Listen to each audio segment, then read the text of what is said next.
Mayong hapon, gikan sa Solar News Channel Manila. Ako si Menchu Antigua Makapagal.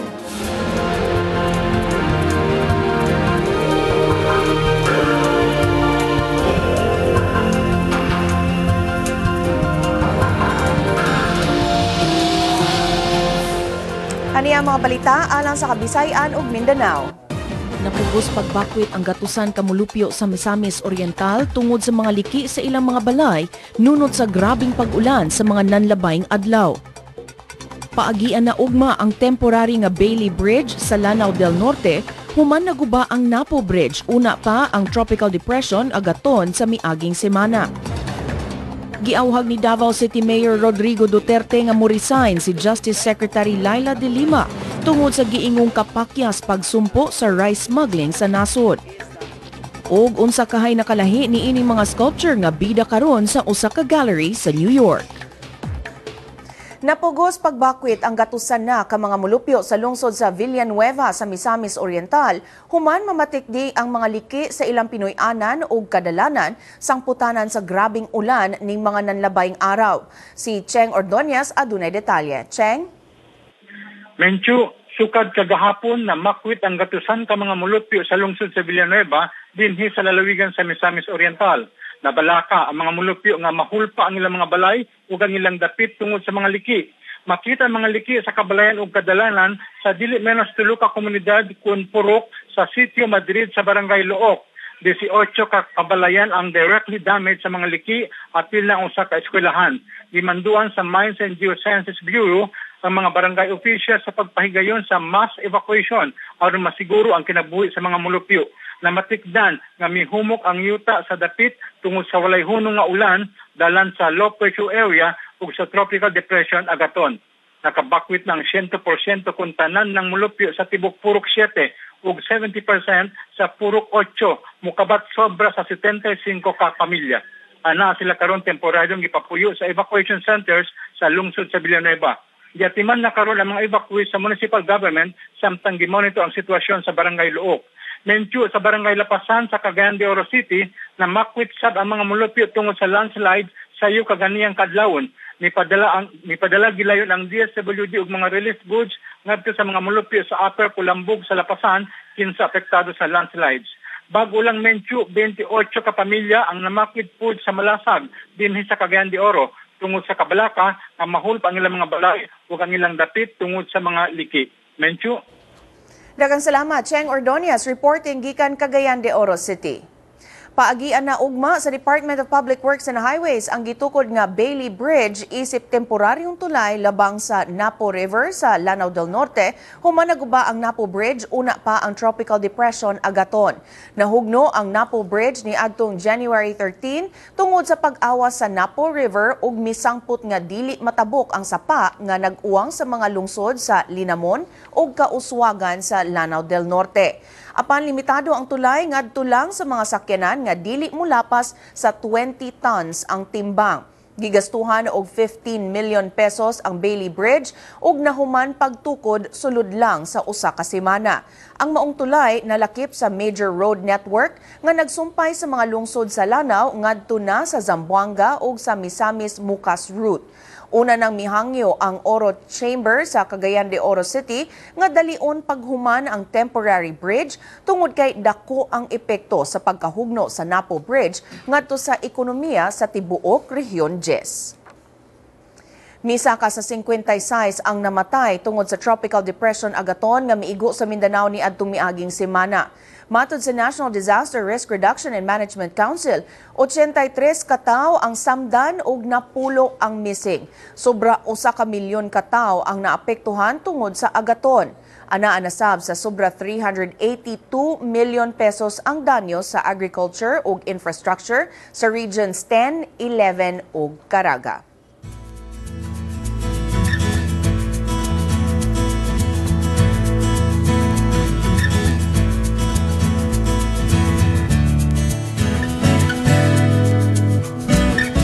Naglamano sila si Interior Secretary Mar Rojas o si Tacloban Mayor Alfred Romualdez ato sa hearing sa Kongreso kabahin sa mga panghitabo human ang bagyong Yolanda. Ang detalye sa report ni Luigi Flores. Daw wala na idumot tali nila ni Interior Secretary Mar Rojas ug ni Tacloban Mayor Alfred Romualdez. Naglamano sila si Rojas ug Romualdez human sa hearing sa Kongreso kabahin sa Bagyong Yolanda. Nagbangi sila si Rojas ug Romualdez tungod kay giingong gipolitika sa gobyerno ang ilang aksyon human miigo ang bagyo sa Tacloban City.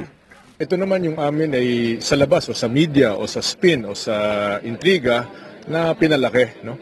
At sa pagitan naman namin ay nakita naman na yung kapakanan ng mga mamamayan lamang ang siyang nasa sa isip namin at tinrabaho namin, no? We've always been friends. I mean, secretary kahit wala pa siya sa pagka-secretary, we were together in Congress. Unfortunately, it was spinned outside, the way it shouldn't have been.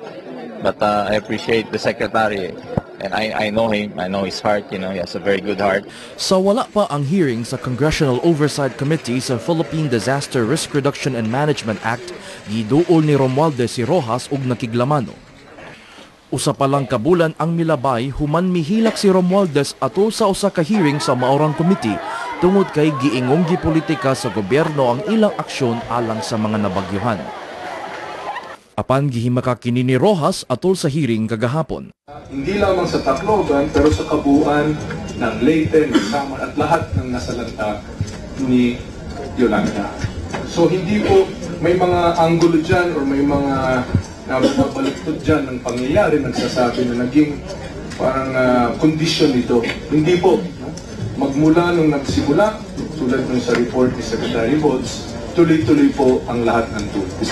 Migrabe ang gihulagway nga panagbangi tali nila ni Rojas ug Romualdez human nahimong viral ang usa ka video diin giingong gisugo ni Rojas si Romualdez nga itugyan ang pangagamhanan sa Tacloban City ngadto sa presidente. Mipasabot si Rojas nga ang sulat pag-formalize lang sa pagpatunga sa presidente sa sitwasyon aron dili siya kapasanginlan nga misapaw sa gahom ni Romualdez isip mayor. Miangkon sab si Rojas nga iya gayud giingnan si Romualdez nga magbantay sa ilang away politika tali sa mga Aquino. Hindi po ba totoo na ang Romualdez ay Romualdez at ang Pangulo ay Aquino? Tinatanggap ko ho yung realidad na maaari magkaroon ng tension. Kaya sinabi ko, at by the way, sinabi ko kay Mayor Alfred yun, in all, hindi po negatively, no? Ang sinabi ko, parang intindihin natin na maaaring mabaluktot dito. Kaya the President wants to be very careful and does not want to be misconstrued. Apan matod ni Romualdez, wala siya mosulat ngadto sa presidente. Kini tungod kay alang niya, dili tinuod nga wala maglihok ang iyang pagagamhanan. When we say functioning, we cannot give basic services. It's really purely on rescue. That's why I was asking for more manpower to come in. For 3 days, they were continually looting Robinson's mall. And the entire mall was looted and destroyed without really any response. Mihangyo si Rojas ngadto sa komitiba nga kutluon na ang red tape nga iyang gihulagway nga nakalangan sa tabang sa gobyerno. Mato ni Romualdez mo average og 3 ka lawas ang maugat sa Tacloban City matag adlaw. Sa Tacloban City, kapina sa 2,600 ang patay ug gatusan ang nagpabilin nga missing. Luigi Flores, Solar News.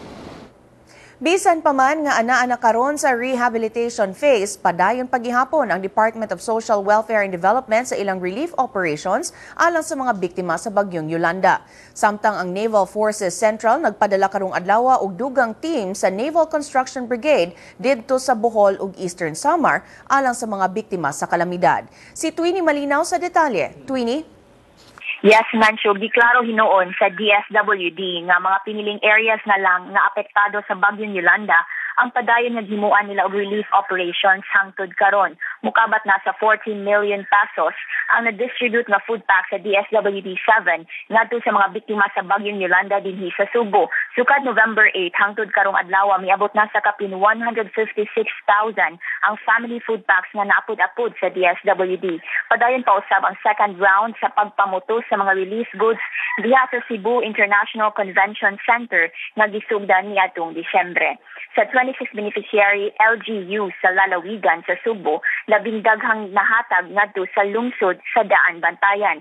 Miabot kini sa kapin 18,000 ka family food packs nga may kantidad og 5.2 million pesos. Nakadawat sab ang mga syudad sa Mandaue, Cebu ug Talisay. Ingon man ang Camotes Island ug ubang northern towns sa Lalawigan. Ang record sa DSWD-7, mipakita nga ang lungsod sa Tubigon sa Bohol nakadawat sab og kapin 2,000 ka family food packs nga mo kantidad kapin sa tunga sa milyon ka pesos. Ipasabot ni DSWD-7 Information Officer Kerwin Macopia nga hatagan og priority sa relief operation ang mga vulnerable sectors sama sa persons with disabilities, mga mabdos, mga babay o uban pa. Giklaro ni Macopia nga ang DSWD suporta lang sa local government units na maoy first responder sa kalamidad. Matod ni Macopia, wala pay mando gikan sa national office kanu saan nila hunungon ang relief operations. Gipatuman na sab sa DSWD ang ilang post-rehabilitation efforts nga naglakip sa 16-day cash for work program. Nibiya sab kaganinang buntag ang second team sa Naval Construction Brigade sa Philippine Navy alang ngadto sa G1 sa Eastern Samar. Mutabang ang mga naval personnel sa post-rehabilitation phase sa mga dapit na apektado sa bagyong Yolanda. Matod sa Public Information Officer sa Naval Forces Central Ensign JP Abuan, ayuhon sa ilang personnel ang naval base sa Tacloban City ug ang mga eskwelahan sa dapit. Nanshu. Daghang salamat, Twinnie Malinaw, reporting gikan Cebu City. Mas taas ang satisfaction rating ni Presidente Aquino gikan sa mga naigo sa bagyong Yolanda itandi sa mga wala maigo sa bagyo. Matod sa social weather stations, 73% sa mga biktima sa bagyo ang nalipay sa performance sa presidente ug 19% ang wala kauyon. Nakadawat ang presidente og net satisfaction rating nga plus 54 o very good gikan sa mga biktima sa bagyo. Sa mga wala maigo sa bagyo, plus 48% ang net satisfaction rating ni Presidente Aquino nga giisip nga good. Matod ni PCOO Secretary Sonny Coloma, ang resulta sa survey sa social weather stations nagpamatuod nga dunay gihimo ang gobyerno aron mapabarog pagbalik ang mga lugar nga naigo sa bagyo. Sa pagbalik sa Solar News Cebuano, posibleng idili na ang pag-apil sa gagmayng bata sa Panagbenga Festival sa Baguio City. At ang iyang detalye sa among pagbalik.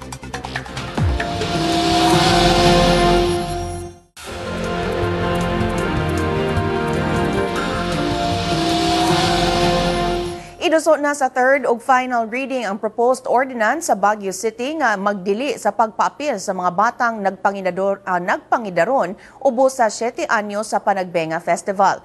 Ang Committee on Social Services sa City Council maoy miduso sa maong proposed ordinance nga miagi na karong bag-o sa public hearing. Gipasabot ni Committee Chair Councilor Betty Lourdes Tabanda nga delikado sa panglawas sa mga gagmayng bata ang kataas sa parada. Hinuon tugutan sa ordinansa ang mga bata ubos sa 7 anyos kung kini gikinahanglan gayod apan kinahanglang adunay kuyog nga hingkod. Dili sab tugtan sa ordinansa nga makapadayon pag-apil sa parada ang mga bata iniglapas sa alas 6 sa gabii. Gikinahanglang sab nga anaa sa atubangan sa parada ang mga bata aron dili matabunan sa mga dagko. Sana kung below 7, hindi pwedeng isasali sa parada. In case talagang kailangan na yung bata ay nandun, let's say, I don't know anong role in life niya. If talagang kailangan, must be accompanied by an adult. Aniya na ang front pages sa mga pamantalaan sa Sugbo.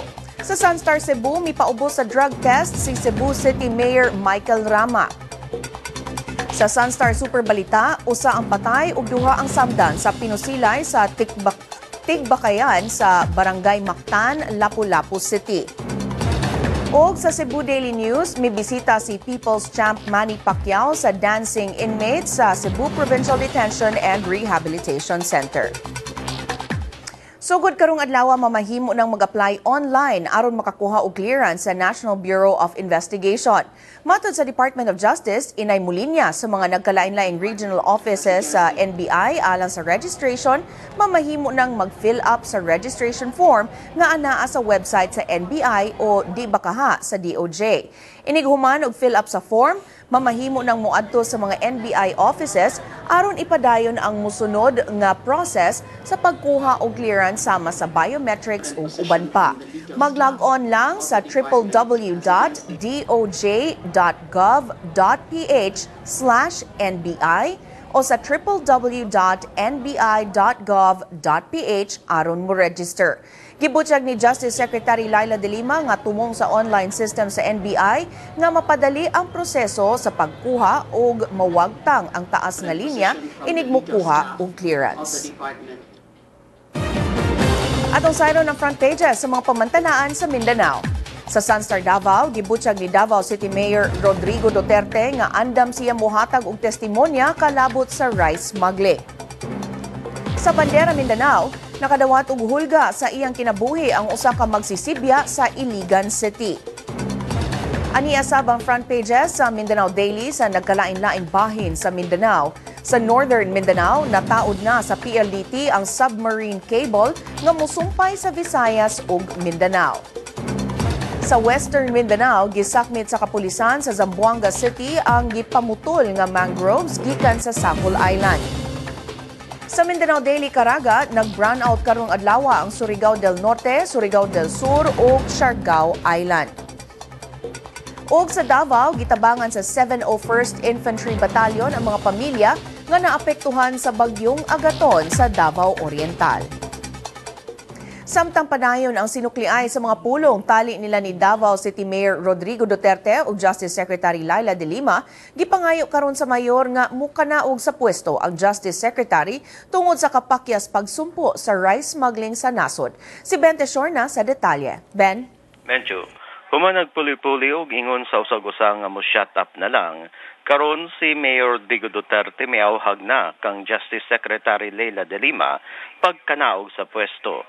Maton sa mayor, walay kapuslanan si De Lima sa pwesto na ini, ug gani makadaghan na kining higayon nga gibypass sa Commission on Appointments.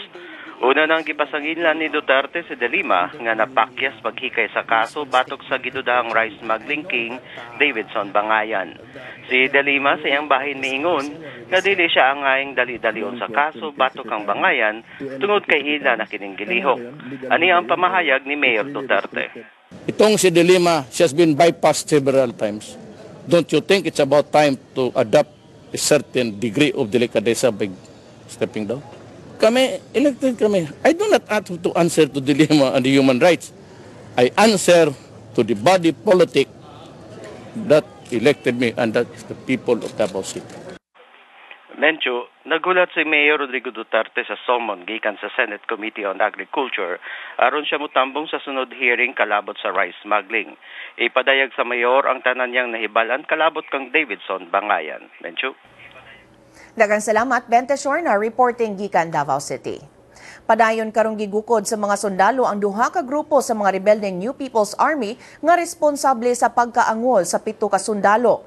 Base sa tinubdan sa militar, ang mga rebelde dungan nga mipabuto og landmine sa ambush ug pag-atake sa usa ka military patrol base sa yuka ganinang kadlawon sa lungsod sa Makilala sa North Cotabato. Ang mga nasamdang sundalo pulo sakop sa Alpha Company sa 57th Infantry Battalion. Gidala na kini karon sa Tambalanan. Sakay sa military vehicle ang mga sundalo dihang gipabuthan og landmine sa Purok 2, Barangay Luna Norte sa Makilala. Paglabay sa halos usa ka oras miatake ang laing grupo sa mga rebelde ngadto sa usa ka patrol base sa military sa Barangay Villaflores. Gidonate sa Department of Environment and Natural Resources sa Region 9 ang mga nasakmit nga kahoy ngadto sa Zamboanga City Rehabilitation Project alang sa mga biktima sa Zamboanga Siege. Si Jong Kajon adunay detalye. Jong? Mencho, pasiunang 1,000 cubic meters pa lang una ang o sa mga kahoy ang gitugyan sa DNR 9 alang sa rehabilitation project sa Zamboanga City. Kini tungod kay ang ubang kahoy gigamit pa isip ebidensya sa mga kaso nga naapa sa korte. Mato di OIC sa Regional Public Affairs Office sa DNR, Reserve Rico Tan, niabot sa kapin sa 55 o 55,000 board feet nga illegal lumber o laing kapin sa 1,000 cubic meters nga round logs ang ilang nasakmit sa naging tuig gikan sa naglalaing area sa region o Zamboanga Peninsula. gipasabot ni Tan nga pipila ka mga nasakmit nga kahoy gigamit isip ebidensya sa mga kaso nga naa sa korte o ang pipila ka mga gidonate dinakpan sa naging tuig 2012.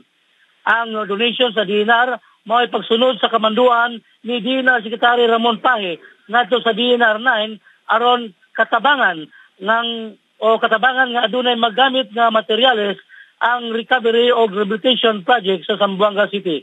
Mencho? Daghang salamat, Jongka John, reporting gikan Pagadian City. Sa among pagbalik, gibutyag sa usa ka sports analyst nga posibleng mag-rematch sila si Manny Pacquiao ug Timothy Bradley karong Abril. Kining balita ug uban pa sa pagbalik sa Solar News Cebuano.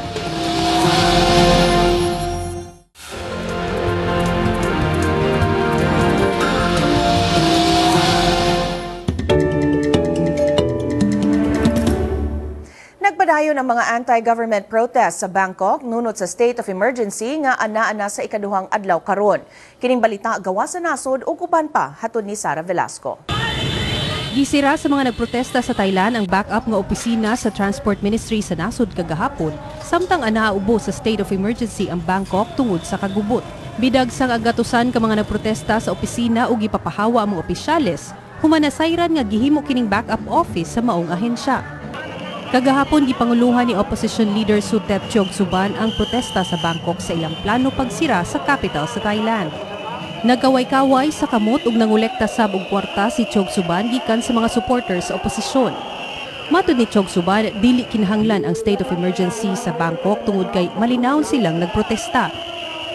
Ana-ana sa ikatulong bulan ang kagubot sa Thailand karon. Ang Constitutional Court sa Thailand mohukom kung mopahigayon ba og eleksyon ang nasod karong Pebrero o ilangan kini hangtod sa Mayo tungod sa kagubot. Siyam na katawo ang namatay ug daghan ang nangasamad tungod sa kagubot. Lakip sab ang duha ka insidente sa pagpanglabay og granada sa Bangkok niadtong weekend. Tungod niining kagubot, gisaka na sa Department of Foreign Affairs dinhi sa Pilipinas ang crisis alert level gikan 1 ngadto sa 2 alang sa Bangkok. Buot pasabot gimanduan ang tanang Pilipino sa Bangkok nga dili mangadto sa publiko mga lugar, ilabi na diin dunay rally. May paymangno sab ang DFA ngadto sa mga Pilipino sa Bangkok nga mangandam sa pagbakwit. Sa Estados Unidos, dunay nadiskubre ang mga scientists sa NASA ug European Space Agency nga water vapor sa dwarf o gamay nga planet nga Ceres. Kini ang unang higayon nga dunay nadiskubre nga water vapor sulod sa asteroid belt. Matud sa mga scientists, migamit sila og infrared space telescope dihang nakita nila kining water vapor nga gibuga sa maong dwarf planet. Tungod niini gisusi na karon kung posible kaha nga mabuhi sulod sa Ceres. Ang Ceres ang kinadak-an og labing lingin nga butang sulod sa asteroid belt nga anaa tunga-tunga sa Mars ug Jupiter. Una nang gituuhan sa mga scientists nga kun malanay ang nag-ice nga ibabaw nga bahin sa Ceres, mas daghan ang tubig niini itandi sa tubig sa kalibutan. Ug sa unang tan-aw, daw gahi kini mga sculptures nga gidisplay sa usa ka gallery sa New York. Apan, tan-awa kini.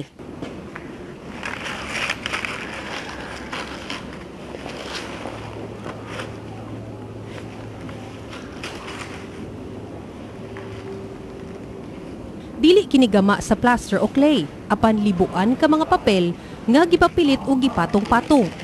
Matud sa artist, nakuha niya kini nga concept sa mga dulaan ug parol nga gama sa Chinese paper nga mainat. Lakip sa iyang mga artwork ang replika sa mga classical busts sama sa ulo sa tao. Tungod sa sahi nga artwork, midagsang ang mga mananaway nga gikan pa sa laing nasod.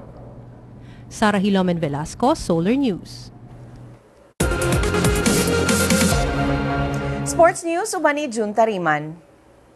Gikumpirma sa sports analyst Kenito Henson nga makigsangka pag-usab ang People's Champ nga si Manny Pacquiao karong Abril 12 batok kang WBO welterweight champion Timothy Bradley.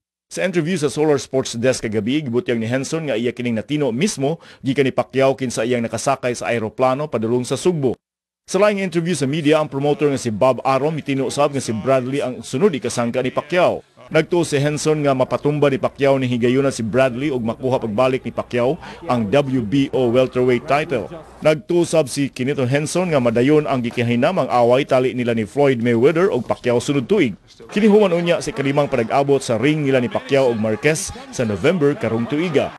So I really sincerely believe that Manny wants this fight to happen not just for himself not just for him to be able to solve whatever tax problems he has.